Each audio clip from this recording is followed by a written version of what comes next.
Salut les amis, donc on va analyser ensemble s'il est intéressant aujourd'hui d'investir sur Engie. Donc comme on sait, hein, le CAC 40 depuis le début de l'année est vraiment dans une croissance de fou et Engie est à contre-tendance du CAC 40. Regardons un peu l'histoire de Engie, hein, bref, mais bon, c'est toujours intéressant de savoir sur quoi on va investir. Donc Engie est une société qui a été créée il y a à peu près 2 siècles. Donc en 1834, hein. Elle a eu pas mal de métamorphoses, hein. Donc elle a fait des alliances avec la Société Lyonnaise des Eaux, avec Suez, avec EDF-GDF, puis enfin devenir en 2008 Engie, donc par la privatisation, euh, car l'État français s'est désengagé en fait comme elle a fait pour privatiser EDF, elle a privatisé aussi donc GDF. Hors pétrole, donc Engie est le troisième plus gros groupe mondial, hors pétrole. Voyons maintenant si l'État s'est vraiment désengagé d'EDF, pardon, de Engie comme c'est supposé. Donc là, on peut voir que l'État français détient quand même à peu près les 24% des parts d'Engie. Il y a quand même pas mal de flottants. On peut voir qu'il y a la Caisse des dépôts. Bon, si on peut dire que la Caisse des dépôts, c'est aussi l'État, ça fait à peu près presque 30%. Et un peu de BlackRock, les salariés, l'autodétention, et quand même, il y a une grande partie flottante donc qui est en bourse. Il y a quand même un risque sur le fait que l'État français détient encore à peu près 30%, car en fait, les intérêts des investisseurs ne sont parfois pas les mêmes que les intérêts des États. Donc il y a un risque, hein. C'est comme les prix de l'électricité qui ont été plafonnés et c'est EDF qui a payé, euh, qui a payé de sa poche donc le plafonnement de l'électricité aux particuliers. Si on regarde donc les cours d'Engie depuis son introduction, hein, donc depuis son introduction, Engie était en 2008, hein, quand il s'est introduit en bourse, était à peu près à 40 euros, allez, 41 euros, 42 euros. Puis elle n'a fait que baisser, que baisser, que baisser depuis 2008 jusqu'à aujourd'hui. Bon, avant 2020, on dirait que l'action elle allait monter, elle est aux environs de 14 euros. Puis là, après sa chute après le Covid, elle a du mal à se rétablir. Donc elle tourne autour d'un range, hein, entre à peu près 10 et 14 euros.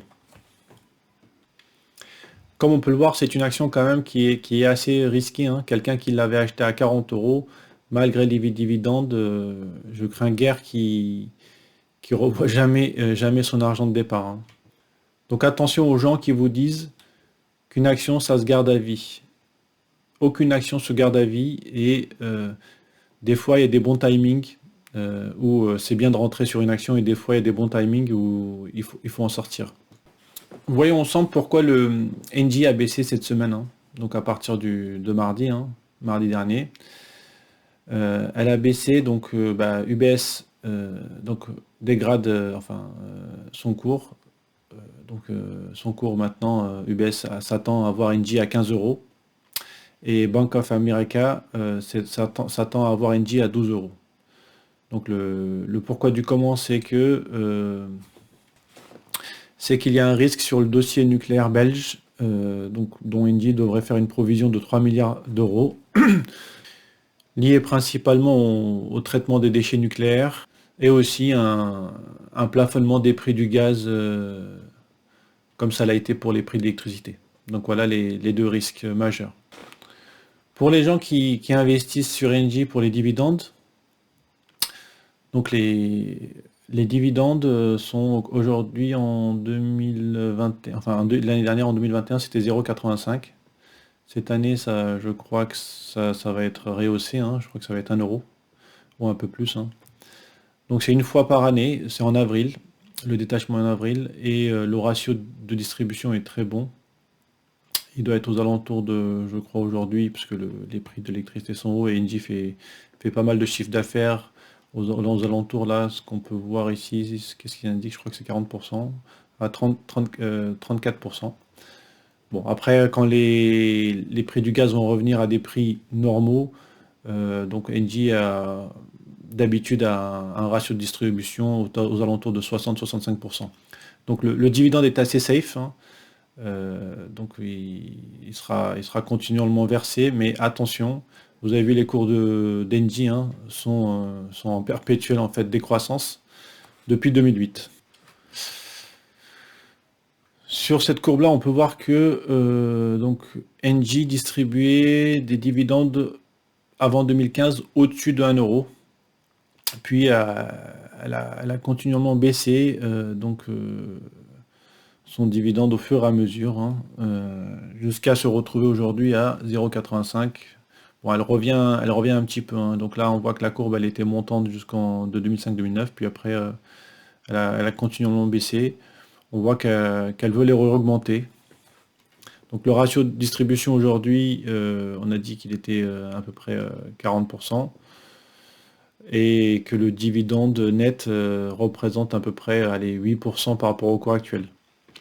Mais attention, hein, ne pas investir NG seulement pour les dividendes, hein. Le dividende, c'est juste un backup.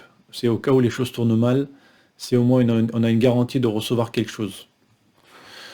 Donc si on regarde maintenant sur NG les chiffres d'affaires, hein, donc le chiffre d'affaires, il est juste là. Voilà. Donc il est assez constant. Bon, là, à part, il était à peu près à 60 milliards, à part 2020-2021 où il était en dessous. On revient au-dessus de 60 milliards ou dans ces environs. Là, visiblement, en 2022, ça sera une très bonne année, ça sera 66 milliards. Et les pronostics pour 2023-2024 sont assez bons aussi. Le résultat net va augmenter, enfin dans les pronostics et les prévisions qui sont faits, hein. Et donc la marge nette aussi va continuer à augmenter aux alentours de 5%. Donc comme on a dit, le dividende était de 0,85 l'année dernière. Il sera aux alentours de 1,33 pour cette année, donc au-dessus de 1 euro, donc ça fait quand même un beau dividende. Si c'est 1,33, ça sera presque plus de 10%, donc c'est un beau dividende quand même. Et après, ça se stabilisera aux alentours de 1 euro. Si on regarde la dette, donc la dette d'Engie a une dette qui est quand même énorme, hein. Je crois que c'est à peu près 60% de ses capitaux propres. Donc ça tourne aujourd'hui à peu près une vingtaine de milliards, hein. Donc bon, elle va être un peu constant. Et au niveau du free cash flow, là on peut voir que normalement, bon, Engie tournait à un free cash flow de 1,5 milliard, 2 milliards. Là, le free cash flow a bien augmenté. Enfin, cette année, c'est une année exceptionnelle, hein. Les prix du gaz ont vraiment flambé en Europe. Donc, il y a un free cash flow qui va être gigantesque, hein. On va voir dans quoi elle va l'investir. Et sinon, au niveau 2023-2024, les prévisions prévoient 5 milliards, ce qui est quand même très bien par rapport aux années antécédentes. Concernant concernant le ROE, donc le rendement sur capitaux propres va s'améliorer, hein.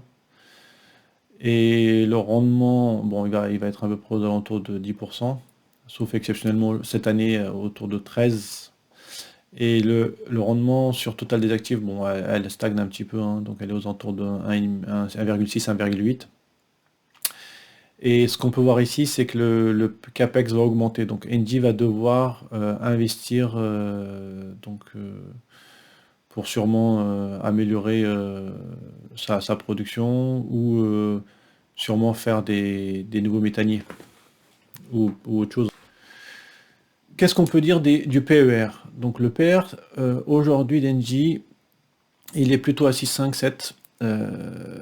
En moyenne, il était aux alentours de, là ici, visiblement 20, mais je crois que j'avais regardé, c'était pas plus de... Bon là, si on reprend à partir de 2012, mais si on revient un petit peu avant, donc Engie ne se paye pas plus que 10 fois, donc un peu moins de 10 fois, enfin c'est dans sa moyenne au niveau du PER. Ce qui fait que aujourd'hui, Engie donc peut être mieux valorisé. Donc 12 euros, ça paraît être une bonne opportunité pour rentrer sur du moyen terme ou long terme. Et donc, bon là, il prévoit que le PER va augmenter, enfin, donc ça veut dire que l'action augmentera sûrement les années à venir, hein. Donc bah, peut-être elle repassera, si elle a un PER à peu près de 10, là il y a écrit 8, mais si elle passe à 10, je crois que j'avais fait le calcul, c'était aux environs de 16 ou 17 euros. Faisons une brève analyse donc technique sur Engie. Donc ça c'est le cours d'Engie, hein. Donc on a vu le raison de la chute ici. Donc là on va se mettre en daily. Donc nous sommes en vue journalière. Et on voit que en vue journalière, elle est donc ici sur un support de tendance en fait sur cet oblique là. Donc si elle le casse, ben, elle va aller plus bas. Et si elle le casse pas, bah, elle peut traîner un petit peu sur ce rebond ou rebondir. Donc ça, c'est à voir. Donc faut surveiller quand même cette zone de prix. Donc où est-ce qu'elle peut aller? Elle peut aller donc, elle avait eu un gap haussier. Donc c'était le 24 octobre 2022. Elle peut aller les chercher. Donc elle peut aller les chercher et ce prix-là était, si on regarde. Si on regarde, il y a un beau... Pardon, je vous ai dit ce gap aussi, non, celui-là c'était pas grand-chose, c'est ce gap-là, voilà, c'est ce gap-là du 13 octobre 2022, avant l'explosion à la hausse du 440, hein. Donc Engie était aux alentours de 11,8, 11,9. Donc si elle casse cet oblique, elle peut aller chercher 11,8, 11,9. Donc en dessous de 12 euros, c'est une bonne valeur. Donc là, pas trop de risques, il y a du dividende. Euh, Là, on voit que sur le RSI, elle commence à être survendue. Donc le MACD est aussi en territoire négatif. On peut voir que les moyennes mobiles, donc en daily, sont tous baissiers, hein. Donc il n'y a pas de tergiversation. Si on regarde en weekly, donc en weekly, on peut voir que depuis allez, août 2022, donc l'action est en croissance, hein. Donc là, elle est en croissance, elle est sur une oblique, hein, sur une oblique haussière. Mais le RSI donc est en territoire négatif, hein, elle a cassé les 50%. Le MACD aussi. Les moyennes mobiles sont en train de se renverser, donc elle va sûrement descendre encore un peu plus. Donc faut pas se précipiter. Comme je vous ai dit, c'est en dessous de 12 euros, ça commence à être un bon investissement. Donc ce qu'on peut dire, c'est qu'Engie est une bonne valeur et donc il n'y a pas beaucoup de risques sur cette valeur-là. Il y a du dividende, c'est safe, on peut le garder assez longtemps à condition de l'avoir acheté au bon prix.